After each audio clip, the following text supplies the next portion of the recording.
What's up, beer drinkers? How y'all doing this week? We got another great show for you again this week. We drink and review beers from Founders Founders Brewing.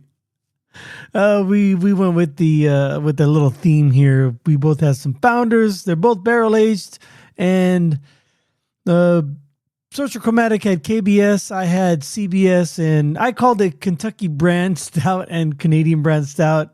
I corrected myself later, but it is Kentucky Breakfast Stout. Then later on, we have our beer news. Talk a little bit about Sierra Nevada Pale Bock coming out. Very limited, not only in the amount of beers, but where it's available. And then we also talk about the World Beer Cup. And then I mentioned Hop Dogma because they won a medal at the World Beer Cup, and I forgot the guy's name, so I remembered. So I just want to give a correction to shout out to Dan Littlefield out there in Hop Dogma out in Half Moon Bay, California. And let's see here. Then, and then I give a little shout out to in our beer news to Moylan's and Marin Brewing Company that folded or that are shuttering doors. In our Cöld Brüe List, Sorcerer Chromatic talks about the fastest Kentucky Derby times Kentucky. Kentucky Derby times. And then we talk a little bit about the NBA playoffs, kind of lends itself into that. Then we rate our beers. And after we rate our beers, we have our Drunken Shenanigans where we talk a little bit about baseball. And then I talk about some of the beers that I had when I went to Knott's Berry Farm. So that's a rundown of our show. Don't forget to follow us on Untapped and on Instagram, Cöld Brüe Podcast. And remember, you can listen to the show not only on Apple Podcast and Spotify and Podbean.com, but also on YouTube. All right. So without further ado, it's time for another Cöld Brüe.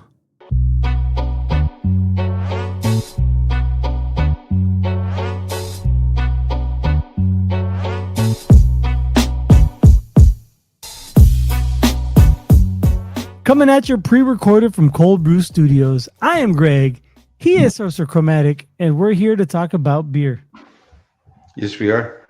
How you doing this week, man? Not that bad. Seemed like another quick week. Yeah. Actually, the truth be told, I was a little under the weather yesterday and this morning. I'm feeling better now. Oh, however, because of other reasons, though, the wife and I we had a weekend trip getaway plan that we canceled.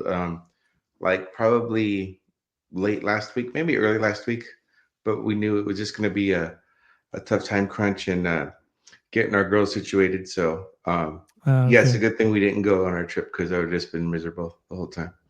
Yeah, exactly. I get that. All right. Well, I mean, a lot of stuff happened this past week as far as, beers going on. So we got a lot to get to. So let's get to the beers right now, shall we? Sure. All right. You're going first this week, so go ahead, take it away. Well, I have a beer that needs no introduction, so I'm just gonna pop out. All right. Well, I guess it's my turn then. I thought I have. No, I have from Founders Brewing. Are they still our friends at Founders? This week there. Okay. I have, in honor of the Kentucky Derby, I have their highly acclaimed, self-acclaimed KBS. Very nice. Kentucky Brand Stout, right? Yes. The what is it? The amazing shit, I can't read that with my glasses on. It's the font. Sure. Okay. Highly acclaimed KBS, a flavored stout. It's good for everything a flavored stout ought to be. Ale brewed with chocolate and coffee, aged in oak bourbon barrels. This is the I believe it's the pre-scandal version. Oh wow, it's been a. So what year was it? This is 2017. Oh wow. Oh wow, you've had it that Yeah, this long? is I a thought. yeah, Yeah, this is I a think deep you're one. right. I think too. This is the first year it came in the 12 the little or 11.4 ounce whatever the small bottles. You know how it Hmm. was just the big bottle or a bust with these things. The Bombers, So it yeah. might have been those. Yeah, this guy's been what you call it, been cellaring in my cellar for a while, and what did I say? Yeah, the fact that the date is so small in the corner and there's not a lot of change to the label. It got Yeah. kind of got lost in the shuffle. But without any further ado, cap off. Yeah, I remember that scandal because I remember some guy was let go, and he claimed it was for prejudicial reasons. But I think they settled it at some point. I don't know if it was out of court or through court or something like that, but it's been laid to rest at this point. What was that guy's name? Like Terry Johnson, Terry Crews, something like that. I don't think it was Terry Crews. It was Terry something. His name was Terry. Yeah. But that controversy was laid to rest a couple years later. I remember we talked about it. Yeah, I do. I mean, I I didn't. I brought that joke up in a playful way too. No disrespect to Yeah. Terry or the Cruz family No, no, no. Of or course not. all of this. They're busy blending right now anyway. Yes. Your turn. Okay. So jumping off of Oh yours. wait, wait, hold on. Yeah. Sorry. Oh, Um, shoot. What do I want to say? I don't know. This bad boy is rated at. Never mind then. Gotta be 11 something, right? At least. I don't know, man. Double digits. I don't think it's on the bottle. You might Yeah, have to look it you're up. right. But after I give out mine and then you go back to yours when you talk about it, you could bring it up. Okay. All right, so I have from the same brewery. Jumping off of yours, you had the KBS, and I thought I had KBS in my cellar. I did not, but I had CBS, the Canadian brand stout by Founders. This one is 2019 though. This is a little bit younger than yours is. So I looked it up on Untappd because I did not see the ABV on the bottle, so I had to look it up just to see what the ABV was, and it is 11.3% alcohol by volume, coming in at 45 IBUs. CBS was born when we stumbled upon some bourbon barrels that had previously housed maple syrup. We opted to put the same base beer as KBS, an imperialized version of the breakfast stout, in the maple barrels, and after one taste, we knew we had something special. Rich maple syrup, roasted coffee, and velvety chocolate melt together in what can only be described as transcendental drinking experience. All right, yeah. So without further ado, with help from our friends at Eagle Cap Off. Ooh, that sounded great. All right, so yeah, how's your first experience with the 2017? Holy shit, I think it's like 9 years old. Yeah, a little rough. A little rough. I'm not sure if it maybe aged too long. Granted, Mm, you know, people you could argue it's pasteurized. It really doesn't age, so maybe it just separated. It's a little rough. I'm not saying it can't open up. It is a little bit on the colder side. However, that might have something I to do with it. Yeah, think I think I think optimal the cellar years have passed this one. yeah, I get it. Did you find out the ABV on that bad boy? Oh no, I thought you meant the next time. Next time. Oh, okay. When we rate it, yeah, we can come at it at then. But what about some of the other flavors besides it being a little hot to the touch? It's got that roastiness that the like the breakfast stout base has. Yeah, Yeah, and just yeah, it's just a strong you know bourbon kick, flavor right. kick. Gotcha. My CBS It smells is wonderful though. That's I guess that's the well the take. Well, you know, and to be fair too, my taste is a little off because I've been under the weather, but yeah. it smells strong. So I wonder if my nose is 100% clear, if it would be Oh, I still got you. Yeah, overpowering. that's a good point. Yeah, you need all your and when it comes to tasting anything, whether it's beer or food or anything, you need all your senses when it comes to um not only taste but smell has a lot to do with taste and texture too. So you need all at least those three senses. In sight, right? Your eye. What do they say when a gourmand say your eyes taste before your mouth does? Yeah, something like that. Yeah, and like if you see like a big bold like dark stout like we have, you're thinking like big huge flavors. Like I have like a lot of chocolate and a lot of maple in it, but it's not overly sweet. That's the thing is I've had some maple stouts where it's almost like you're biting into like a maple bar. It's almost like a dessert stout. This is not that. This has the subtleness of a maple barrel more so than they added maple to the fermentation process. This is really good. This is this is excellent, man. It's smooth. It's not hot. It's coming in at 11.3, but you can barely even taste it. It's got the dark chocolate, especially in the finish. Like in the long lingering finish, it's just those chocolate notes, those bitter dark chocolate notes are just fucking fantastic. I love this. This is really good. I'm almost disappointed I opened it. I should have saved it for our Firestone Walker trip so you guys can experience this too. But it is. I have some other special ones I'm bringing to that trip. Word. Word live, Holmes. All right, we're going to Yes. rate our beers later on during our Untapped portion of the show. Don't forget to follow us on Untapped, search Cöld Brüe Podcast, and friend us, and we'll friend you back. But right now, it's time for some beer news.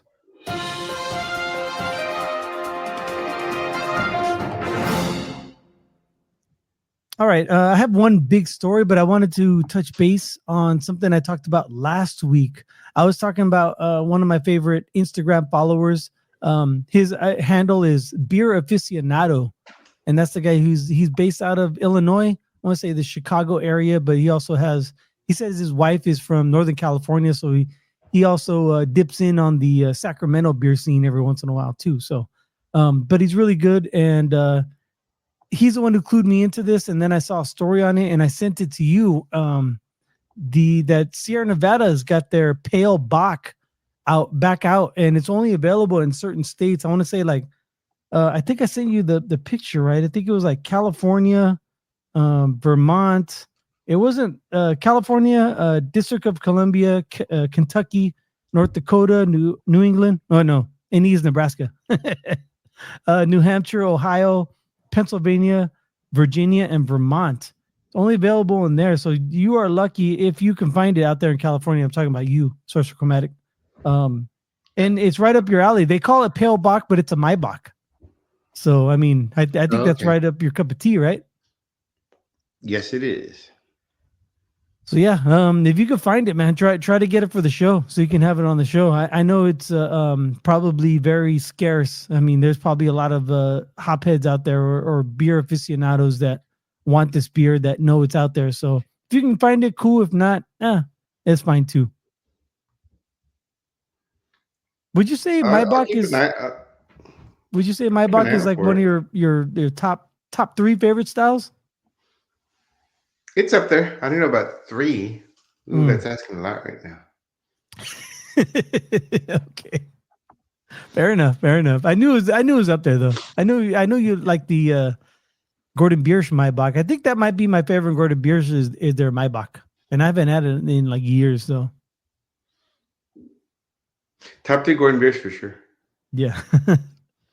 All right. But the major story I want to get to is comes to us from the Craft Brewers Conference that just happened, and they have the World Beer Cup every 2 years, and it's every odd year.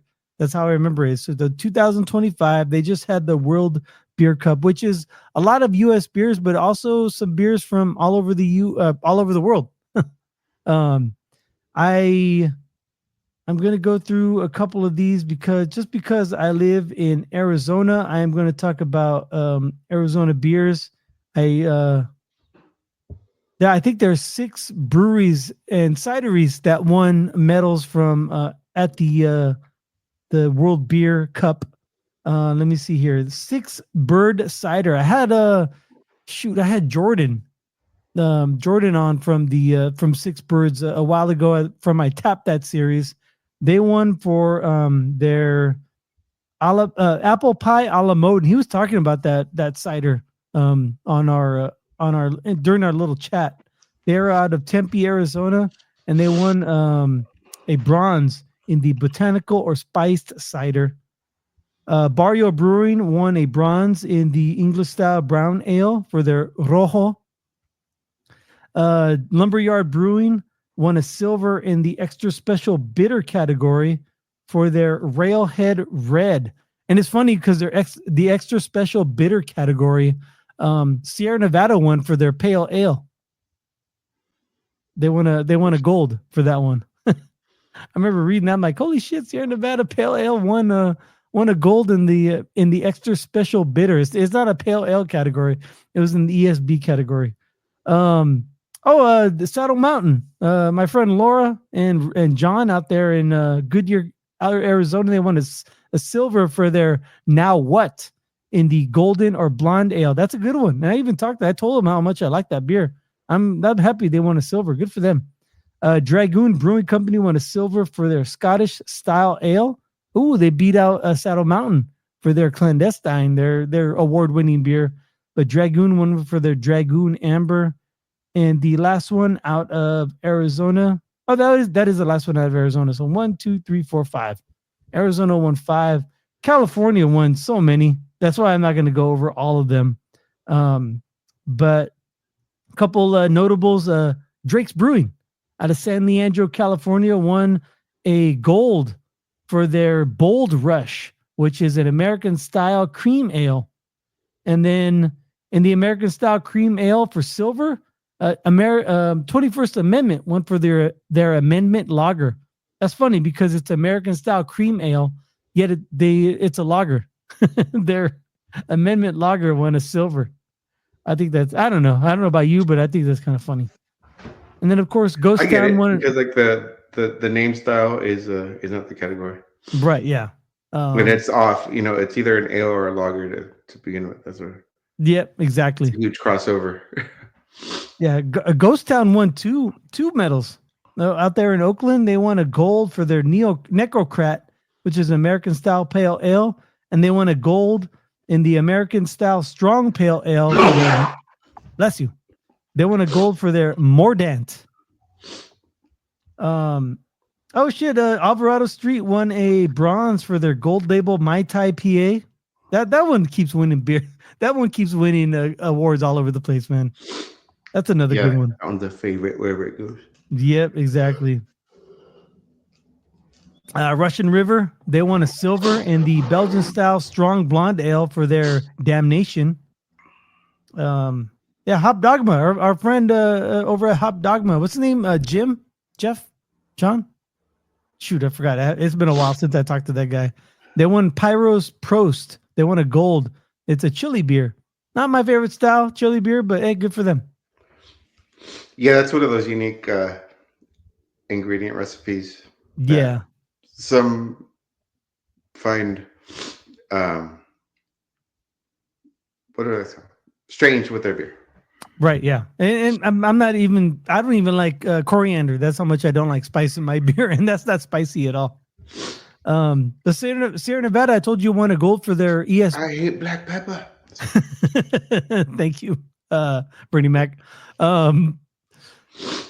I told you Sierra Nevada won a gold for the pale ale in the ESB category, but they also won gold for their Trail Pass Hazy IPA, which was in the hoppy non-alcoholic beer. So they won a gold for their NA beer. Good for them. Holy shit. Look at fucking Sierra Nevada. Like they're one of the old dogs. They're showing some new tricks. And then, All right, coming through, man. let me ask you this: see how much you know about me. What's one of my favorite juicy IPAs, hazy IPAs of all time? And I talk about it all the time. It's my first one. One of your favorite juicies? Mm-hmm. Wouldn't it be one of the New Belgium Rangers? No, I like that one, but like it was one of my. I always claim it was my first hazy I ever had at Harry's Hofbräu, and is a little brewery out of Monterey, California. Oh, that contains no juice? Yeah, they won a silver in the juicy or hazy Imperial IPA. It is a double. Yeah, contains no juice, won a silver. Yeah, I'm telling you, man, that's a good fucking beer. I know a good beer when I fucking drink it. And Ghost Town is another Ghost Town. They won a gold for their perverse inverse. Oh, that's a great name, perverse inverse, in the New Zealand style IPA category. Man, Ghost Town won another gold for the ossuary, which is a robust porter. Man, that Ghost Town, dude, there's fucking all over the place. This is they make some world class beers. This Ghost Town. I remember. Yeah. I don't know if it was their first year or they were like second or third year, but I remember we went to the. It was over at one of the ports. I think it was the San Francisco International Beer Festival, and that was the very first time I ever had Ghost Town. And I remember their little booth, and they had like a small little coffin there. They leaned into that whole like macabre, goth style motif that they have. And I really remember them. I don't know if you remember their booths. Oh yeah, I remember the booth because Okay. I saw him before before you started going to the events with me. I remember them from there, and that was the thing too. I was like, wow, these guys are in Oakland, and I can't get them in San Jose at that time. Yeah, man, or at least I didn't know where to look for them. Hey, that's a good point. But yeah, man, Ghost Town is just all over the place. Good for them. No, anyway. Definitely. I remember too. Shoot, it's probably been like 4 years now when they won with Nose Goblin. Yeah. Oh yeah. They won a few of them. Yeah. Let me see here. I know one of our favorite categories is the Imperial Stout or the wood aged barrel strong beers. See anything? San Fernando Brewing Company won a gold for their Dr. Sleep in the wood and barrel aged beer. See, wood and barrel aged strong beer. Lumberyard Brewing. Oh, they're out of Lumber Beard. I'm sorry, I was thinking Lumberyard out of Flagstaff. Lumber Beard Brewing won a silver for their anniversary year 5 in the wood and barrel aged beer. Aslan out of Alexandria, Virginia. They won a bronze for their Afterlife Elixir. Let me see some other notable breweries that I am scrolling through. Fatheads won a gold for their Battle Axe with a strong porter. I like that name, Battle Axe. I had remember my friends Dave and you remember my friend Mark and Dave and Mike. I don't know if you remember Mike. Yeah, I remember Mike. Oh, okay. We used to call him because he was Dave's friend, so we called Dave Ed. We called Mike Ed. Right. But they used to all their girlfriends liked each other, so they used to always hang out a lot. They used to do the triple dates, right? But they had like this little thing going on in between them. I think I forgot whose was whose, but like they used to call each other's girlfriends. One was the Battle Axe, one was the Warden, and the other one was the Ball and Chain. Oh, geez. We were in our early 20s. We were just having fun amongst friends, right? Right. Anyway, yeah. The craft brewers conference happened this past weekend, and a lot of good stuff happened. I'm gonna come out with some more stats as far as like the volume of beer and the number of breweries going up and down this past year. Because all that stuff came out during the conference and everything. I'll talk about it in like next week or the week after, in different stories. So all that will come out accordingly. But yeah, it's Good times, man. Good times for a lot of these breweries. A lot of them showing that they're still relevant, such as Sierra Nevada. Some of them showing that they still can produce and maybe should be considered one of the better ones, like Ghost Town. And then some of the local ones out here, because I know Arizona don't get a lot of love when it comes to craft beer, but they're still they're still putting their name out there, because I think there's a lot of great beer out here, and it's just a lot of people don't know yet. Oh, that's cool. I mean, that's a it's a statement that you keep backing up on the show more times than not with all the beers you're able to feature. You know, Mm-hmm. It almost seems like you have a lot more cooler options than I do. It might seem like that, but man, the density is just not here. You guys have better beer density up there in the Bay Area, and of course, California is so big. You know, you have the LA beer scene and the San Diego beer scene, and RIP to, was it Moylan's and Moylan's, yeah. what was the other one? Was that not Half Moon Bay? What was the other one that said they closed down? Mendocino. Mendocino's been closed for a while. Oh, okay. You sent me that article earlier this week. It was Moylan's. I'm going to it right now. Yeah, Moylan's. I remember Moylan's, and I did like them. I just didn't feel like Moylan's marketed themselves enough out in the Bay Area. Maybe they were happy with what they were doing, but maybe that also did to their detriment, right? It could be. You know, I remember they had a kilt lifter before Four Peaks was acquired by Anheuser and took off worldwide. They had their kilt lifter, which was a good Irish red. Mm-hmm. And then they had what was it? The haggis and the barrel aged haggis. That was a beast right there. Oh yeah, that was their stouts, right? Yeah. I think they had the Sea Monster too. That was another like specialty beer that they, that you can only get them in the big bottles and all that stuff. Was the Sea Monster or Sea Hag? Maybe I'm thinking of oh yeah, maybe there's the haggis and the Sea Hag. Maybe that's what it was. Oh, the other one is in the article was the Marin Brewing Company. Oh yeah, Marin. Yeah, that was another one that they were good. They just didn't. I don't think they put themselves out enough. I don't know. It was just, they didn't have like the flash or pizzazz. Yeah, I mean, maybe they were just doing craft brew for fun, not to be competitive.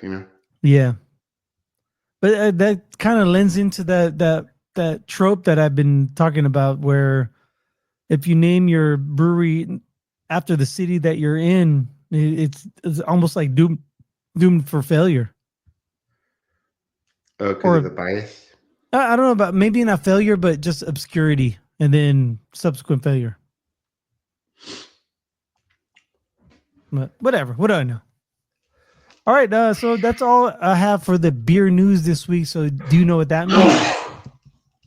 It means I do. It means you have to sneeze.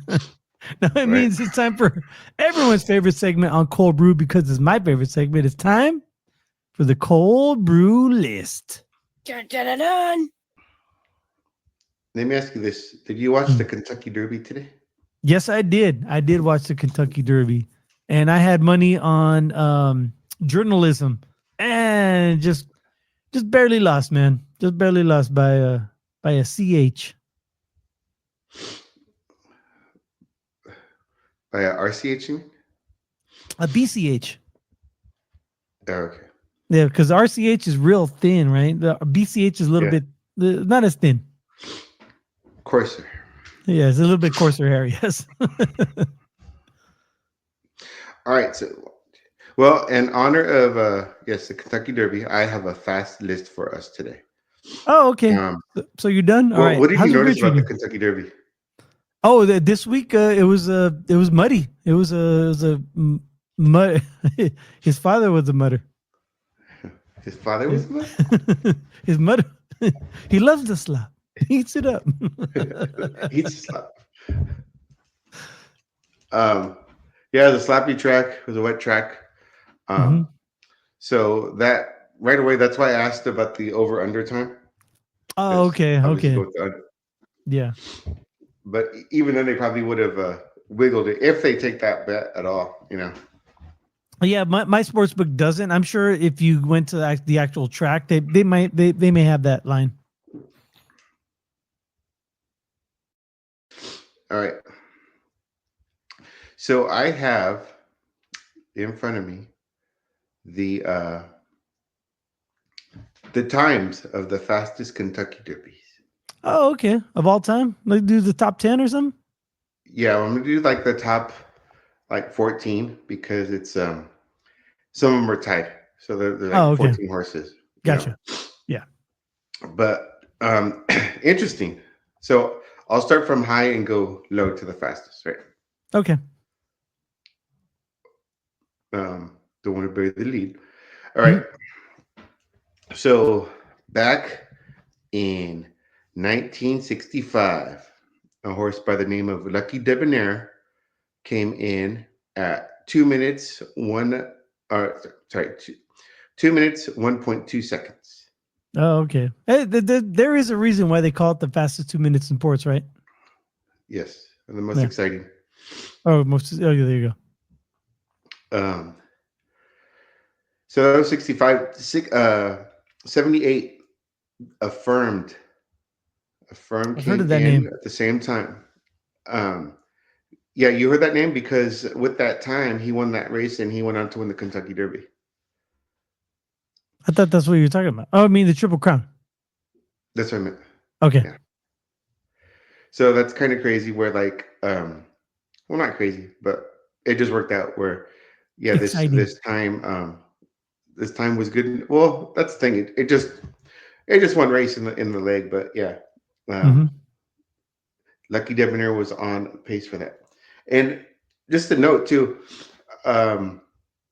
there's a horse in 41 called Rollaway who actually ran 1.4, which is a little bit slower than Lucky Debonair, and he also won the Kentucky Derby. Oh no, sorry, the Triple Crown. Triple Crown.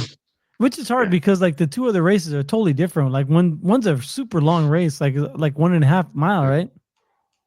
Right. And then the other one's short. It's just a mile, I think. Yeah. So different horses, like different styles of racing, like journalism and Serenity, right? That's the one who won. They were like in mid pack or like third of the pack, like pretty much the whole way, and they were able to pull ahead. Shorter race, they might not have won. Oh, definitely. But like one of the greatest coaches ever said, "Go that way really fast."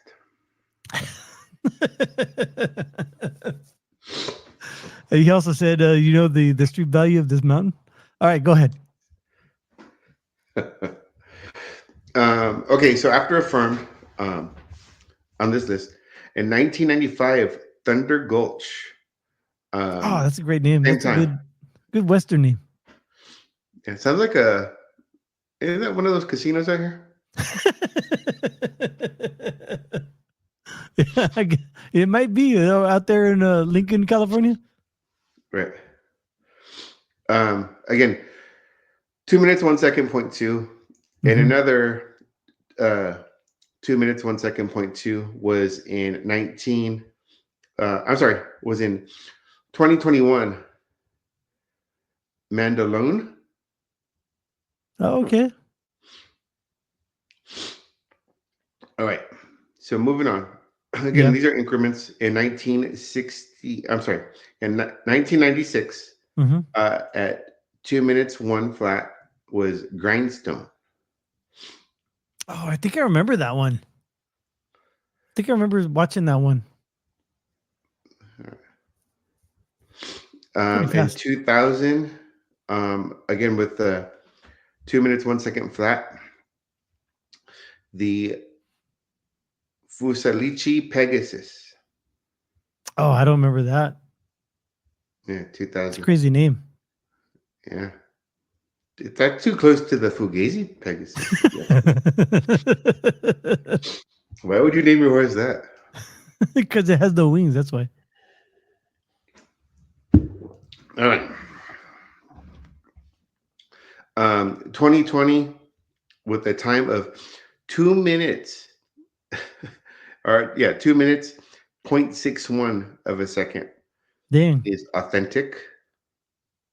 Oh, okay. I remember the name. I don't know if I watched that one in 2022, but No, 2020. Sorry. 2020. Yeah. 2020, yeah. Then at 2 minutes, 0.6 seconds in 1967, Proud Clarion. Oh, interesting name. I can 100% say I didn't watch that one. Yes. You probably didn't watch the next guy at 2 minutes, 0.4 seconds in 1962. Decidedly. Oh, I mean that's a great name for a winner, right? Yes, I will concur. Next in 1985 at 2 minutes, 2 minutes and 0.2 of a second. Dang. I like this. I like horses with a name like this. This horse is called Spend a Buck. Yeah, don't be so cheap. Yeah, I wonder what his odds were back then. I wonder what a buck would have got you. That's funny. It reminded me today, but like when I was watching the pre race and everything, and I just thought to myself, like a lot of these owners of the horses, they look like villains. Oh yeah. It's just my own self thought. Anyway, keep going.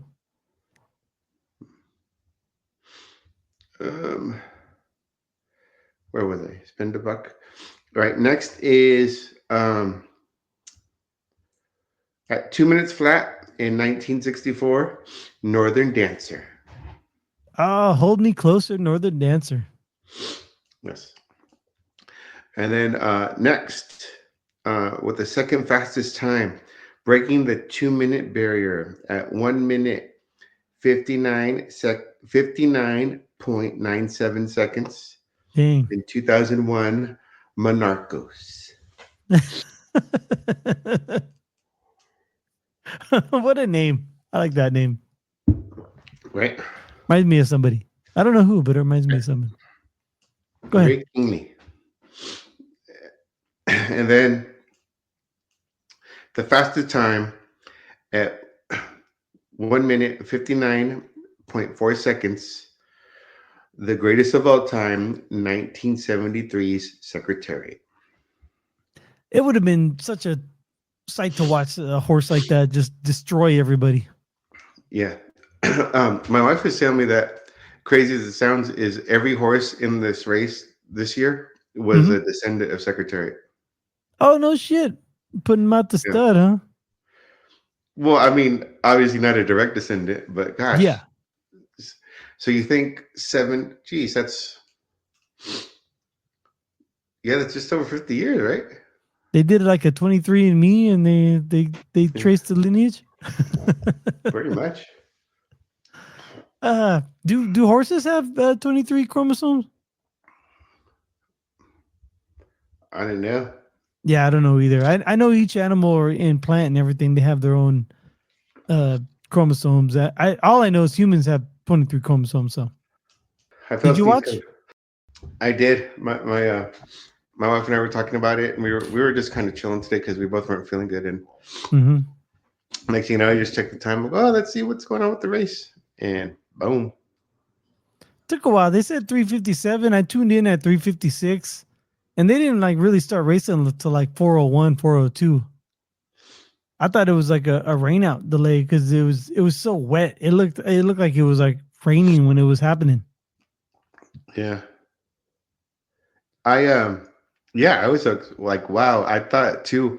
When they all came out, they were all like pigs on roller skates. It looked like they were gonna. I'm like, oh my gosh, they're gonna crash right now. This is gonna be terrible. Right. Yeah, and when like I told you, I put a couple bets here and there. I didn't bet on the winner, but I put most of my pot on journalism, and he came out and he was like I don't know, like 8th or 9th. I'm like, holy shit, what the fuck? But you never know. It's always on that last turn. You wait till the last turn and see if they make the move. He made a move He was coming up, and this Sovereignty came up alongside of him. I'm like, oh, just hold him off, hold him off, hold him off. But then he didn't. Sovereignty overtook him, and then journalism couldn't just make it, could not make it up. And journalism had won the 4 races before that he was in, so he couldn't make it 5 in a row, I guess. Oh well, it is what it is. All right. But yeah, it was good. I don't know if journalism has it, or no, Sovereignty has it in him to win the next 2 in the Triple Crown, which is the Belmont and the Preakness, but that remains to be seen, because there are other horses that don't race in the Kentucky Derby because they aren't fit for those type of races. They wait for the next 2, so there'll be 1 or 2 ringers in the next 2 races. Yeah, like well, first of all, only 3-year-olds could be in the Derby. So in the Preakness and the Belmont, they'll get like a 4-year-old in there, a 5-year-old. Maybe a 10-year-old every once in a while. A LeBron James. If you will. No, awesome, good. Speaking of LeBron James, what do you think about the? What are you thinking of the NBA playoffs right now? Round 1 is almost done. Yeah, that's the thing. We tuned in to watch the Clippers Nuggets game, and although I am happy that the Nuggets won, I was hoping to see a better game. I really don't have a horse in the race. So does very good. Yes, but nice. yeah, I mean, man, the Warriors were up 3-1, and they lost the last 2, and they just looked flat. Yeah, I mean, so well, Jimmy got hurt. I'm concerned about Game 7 because they're going to Houston, and just in the playoffs. I mean, home team's got home team always gets to the line more. Long story short, and Houston some shooters. The thing about the Houston Golden State is I was hoping that the Warriors could put them away early, because now there's a lot of miles on old guys. I'm talking about Curry and Draymond and Butler. A lot of miles on those guys. They're all old, and Houston is young. They're young and dumb. They don't know any better. So they might be more up to the 7th game challenge. We'll see. See how it goes. But anyway, any predictions on winning the whole thing, or you just haven't watched enough? I don't know. I as much basketball as I watch, especially out of market. No, I don't know enough. But I do know a lot of people are predicting Oklahoma out of the West, and that's not going on a limb. I mean, they're the number 1 seed, but some say that even though Boston's the number 1 seed, some say that Cleveland could come out of the East as well. So yeah, Cleveland's like the Oklahoma of the East. They're young. They don't know any better, and they just keep balling. You know what I mean? They don't stop. They have like a motor. But yeah, Boston, they have the experience and the talent and the I think it's just the playoff experience will favor them if they win, if they get it that far. But who knows? You get to a game, an elimination game, someone gets hurt, and the whole series flips on its ear. Right. Anyway, all right. So thanks for that list. How's your beer treating you? Good, not great. It's weird. Some sips are fine. Some sips taste like a shot in a beer. I'm sorry to hear that. That's kind of weird. Yeah. So you had KBS 2017, right? Right. Oh, here it is. All right. What would you like to rate this beer at? It's tough to rate because I think it's not its purest form. So it's past its prime. Yes, I'm gonna put a DNF. All right. But what notes would you like to leave on it? Oh, just what do I say? You don't have to. We could just check in. Yeah, I know it's hard to say. It's hard to say a beer that kind of, what do I want to say, aged out. Okay. All right. We'll just check in then. We'll just check in. Yeah. That's fair. That's valid. Sorry, I'm taking a sip of mine because mine's still good. Mine's still fucking fantastic. I'm giving this a 4.5. I like it. I think it's hitting on all cylinders for me. Um, I don't know if it's the best barrel aged beer I had, but man, as far as I might give it a 4.75. I really don't want to give it a perfect, but it's so fucking good, man. For a maple barrel aged beer, I'll give it a 5. Fuck it. I talked myself into it. I'm gonna give it a 5. I think Oh, I nice. think it's really that good. I think it's because it's not super duper sweet. It's got all the everything, all the elements you want. It's not super hot where like every time you sip it, you have to take a 5-minute break because it's the alcohol is burning you. It is wow. That's what I put. Wow, such a smooth beer. That's my those are my notes. 5.0. I haven't had many of these, but yeah, I think this is my second or third time I've ever had a 5 on this show. Anyway, people give 5s a lot, and good for them. I don't give a lot of 5s. This is a 5 for me. I wish I could buy another one, but man, this was 2019. What are you gonna do? All right, I'm gonna take one more sip. Hold on a second. So good. Yeah, I really don't have a lot more for the show. I couldn't think of anything to talk about in our drunken shenanigans, except for I mean, basketball is almost done. Hockey's almost done. Have you tuned into any baseball games at all, or just you're waiting for everything to be just baseball only? A little bit of that, actually. Too, like I said, we were just chilling today and saw Mm-hmm. the Giants game on flipping channels. Looking at the guide and put Oh, the. did I you see hate this. the? I hate this. Is I it's night. I put the game on and they're replaying the game already. I'm like, oh man, don't tease me like that. At least make it more clear that it's a replay. They used to like in the top right or left corner. They just used to put like a little graphic that said replay. Maybe I missed it because I just saw it was daylight. I'm like, oh no, this is not right now. Yeah. I don't. Did you see the Grand Slam by Chapman? Nah. Oh, that was nice. Yeah, that was a good one. Grand Slam. I think I want to say it's like the sixth inning or something like that.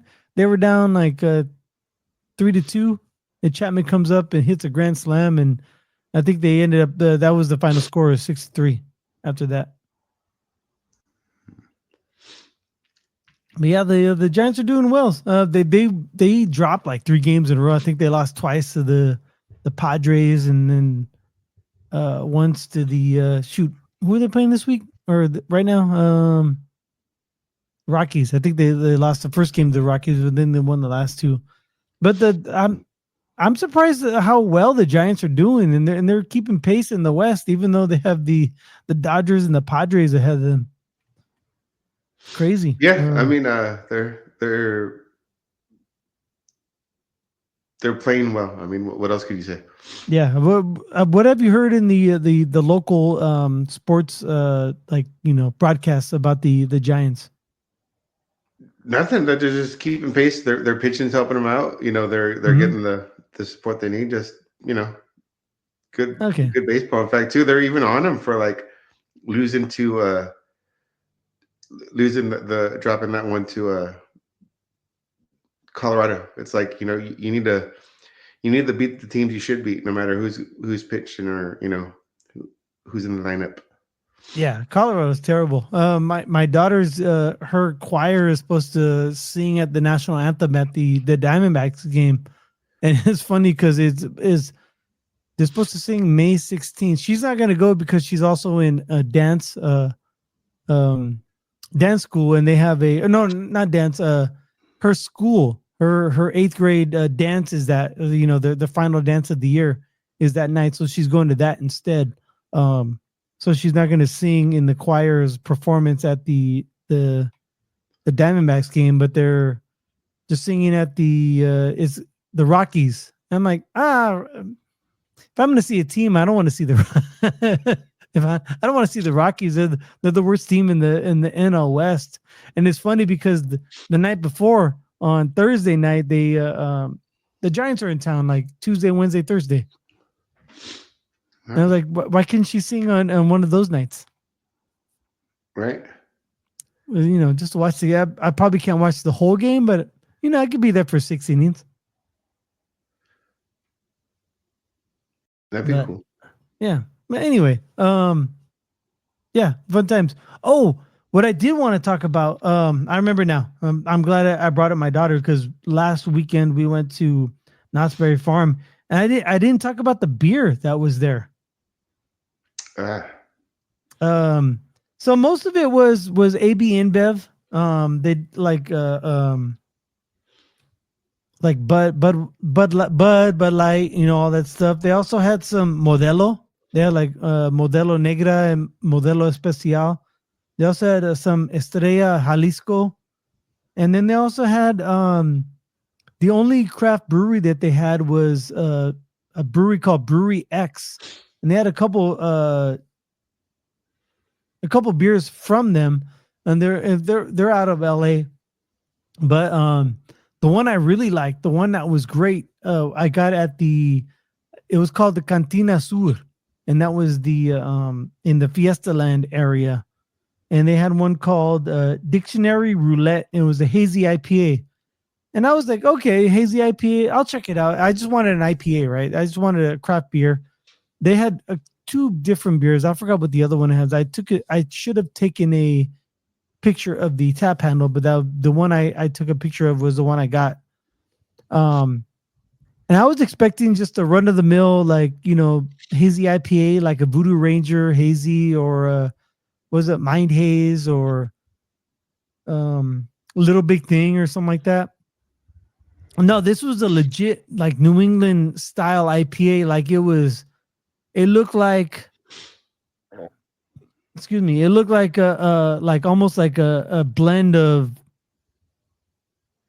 orange juice and pineapple juice and mango juice. Like that's how thick, and it was fluffy. It was a little bit green. It was a little bit green. It was a little bit of hot burn at the end. I have to admit, but the rest of it was fucking amazing. How good it was. I ended up going back 2 more times. It was $15 a beer when I was there. I did not mind spending $15 a beer. That's how good it was. I thought that it was a fantastic beer. I was very impressed at the craft beer, that just because of that one alone at Knott's Berry Farm. I gotta say, I'm sorry I didn't mention it last week. Super good. And one other thing at that Cantina Sur, they had a prices. Hold on, I took a picture of it because when I went back, so they also had margaritas there. You could get pina coladas, Bloody Marys. You can get micheladas. Any of the beers they would put Shamboya. Was this Shamboya? Is that what it's called? Or and tahini Chamoy? on it? What? Chamoy. Chamoy, that's it. Yeah, chamoy and tahini on it if you wanted it. But they also had tequila, and you can buy shots. You can buy in each of they had a Partida tequila and Mandala tequila. I took a picture of the menu. And in each of them they had the Blanco and the Reposado and the Añejo and the Elegante Extra and the Extra Añejo. The Mandala, the Blanco is 20, and the Dia de los Muertos version was $50. The Partida, though, the Añejo, just the Elegante Extra Añejo. Guess how much that was? A shot? Yeah, just for a shot. Because I even asked the lady at the at the bar, just for one shot. $25. No, 100. Oof. That's what I was like. Oh my god! And I asked her like if anyone's ever gotten one. She's like, "Oh yeah, during their what do they call it? During the Halloween time, this Not Scary Farm. They do the park up all, super scary. The cast members wear costumes and shit. She said they had a party. And she goes, they were already drunk, and they bought 4 shots. So it was $400, and I'm like, holy shit! And I seen that when we went to Seattle. Yeah, we were at the bar, and these drunk guys showed up, and they bought that. Was it that 1942? That Don. Oh yeah, Don Julio. Yeah, it was basically. I think it was $50 a shot at that bar. Damn. It might have been 100. Still a lot though, man. What the fuck? Yeah, she said they bought 4 shots. They're already drunk, but they bought 4 shots, and then they tipped her $100, so that they spent $500 on 4 shots of tequila. I like Halloween and all, but geez. I'm like, dude, it must be nice to be able to spend that type of money. Yeah. Good for them, though, man. Good for them. Good for her too, for just pouring 4 shots and getting $100 tip. Holy shit. No kidding. Anyway. All right, man. That's all I have for this week. Do you have anything else you'd like to bring up on this episode? No, not really. All right, cool. All right. Thank you for downloading yet again another Cöld Brüe podcast. I am Greg. He is Sorcerer Chromatic, and we'd like to wish you cheers. Until next time.